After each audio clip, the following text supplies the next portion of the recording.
पङ्कजवासिनि देवसुपूजित सद्गुणवर्षिणि शान्तियुते जय जय हे मधुसूदन कामिनि आदिलक्ष्मि जय पालय माम्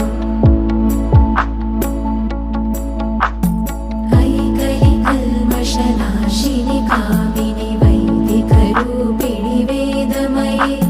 क्षीरसमुद्भव मङ्गलरूपिणि मन्त्रनिवासिनि मन्त्रनुते मङ्गलदायिनि अम्बुजवासिनि देवगणाश्रितपादयुते जय जय हे मधुसूदन कामिनि धान्यलक्ष्मि जय पालय माम् जय वरवर्षिणि वैष्णवि भार्गवि मन्त्रस्वरूपिणि मन्त्रमये सुरगणपूजित शीघ्रफलप्रद